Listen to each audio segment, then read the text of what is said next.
क्या टीपू सुल्तान सच में भारत का दुश्मन था या फिर आजादी का पहला सिपाही? क्योंकि अंग्रेजों की किताबों में वो बागी कहलाया, लेकिन भारत की धरती उसे शेर मैसूर कहती रही। आखिर सच्चाई क्या थी?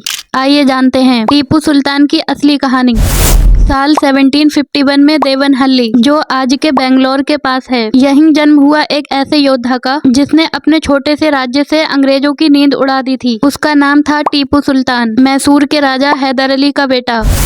बचपन से ही टीपू को युद्ध कला, घुड़सवारी और तोपखाना सिखाया गया। कहा जाता है कि 15 साल की उम्र में ही उन्होंने पहली बार अंग्रेजों के खिलाफ युद्ध में तलवार उठाई थी।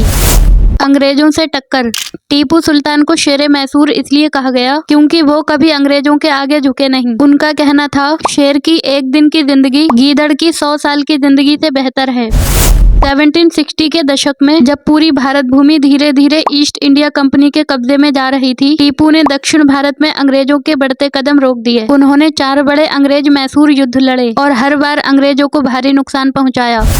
उन्होंने फ्रांस से दोस्ती, तोपखाने की नई तकनीक और मिसाइल तकनीक तक विकसित की, जिसका इस्तेमाल बाद में अंग्रेजों ने खुद अपनी सेनाओं में किया। लेकिन टीपू सिर्फ योद्धा नहीं थे, वो एक विजनरी शासक भी थे। उन्होंने अपने राज्य में नए सिक्के, आधुनिक तोपखाने और नए कृषि कानून लागू किए। उनके शासन में मैसूर दक्षिण भारत का सबसे संपन्न राज्य बना। उन्होंने रेशम उद्योग, मसालों के व्यापार और यूरोपीय देशों के साथ कूटनीतिक संबंध शुरू किए। इतना ही नहीं, उन्होंने एक स्वदेशी हथियार निर्माण केंद्र भी बनाया, जो उस समय भारत में सबसे उन्नत माना जाता था।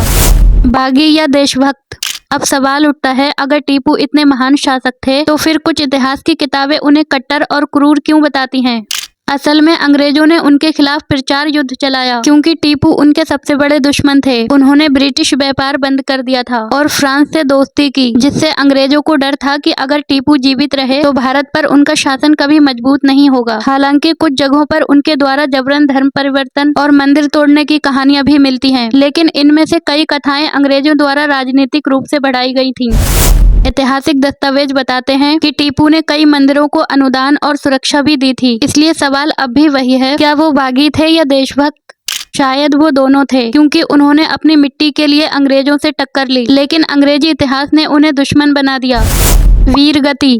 साल 1799 में चौथा अंग्रेज मैसूर युद्ध चल रहा था। मैसूर का किला अंग्रेजों से घिर चुका था, लेकिन टीपू सुल्तान ने हार नहीं मानी। उन्होंने कहा, मैं कभी अपनी तलवार को पीठ नहीं दिखाऊंगा। 4 मई 1799 में श्रीरंगपट्टनम किले में टीपू सुल्तान ने आखिरी सांस तक युद्ध किया। अंग्रेजों ने जब उनका शरीर पाया तो उनके हाथों में अब भी तलवार थी। उनकी मृत्यु ने भारत में ब्रिटिश शासन का रास्ता आसान किया, लेकिन उनके बलिदान ने आने वाली पीढ़ियों को आजादी की चिंगारी दी। यादों में जिंदा नाम। आज भी कर्नाटक में बच्चे टीपू सुल्तान की बहादुरी की कहानियां सुनते हैं। उनका बनाया टाइगर थ्रोन, रॉकेट तकनीक और देशभक्ति के दोहे आज भी संग्रहालयों में देखे जा सकते हैं। वो सिर्फ एक राजा नहीं थे, बल्कि भारत की आजादी के पहले योद्धा थे, जिन्होंने ब्रिटिश हुकूमत को दिखा दिया कि भारत कभी झुक नहीं सकता। अगर आपको लगा कि टीपू सुल्तान की ये कहानी इतिहास की किताबों से ज्यादा गहराई रखती है, तो इस वीडियो को शेयर कीजिए और चैनल इतिहासकाल को सब्सक्राइब करना ना भूलना, क्योंकि हम बताते हैं भारत के वो सच जो आज भी रहस्य बने हुए हैं। वो हार गया युद्ध में, लेकिन जीत गया था इतिहास में। यही था टीपू सुल्तान। धन्यवाद।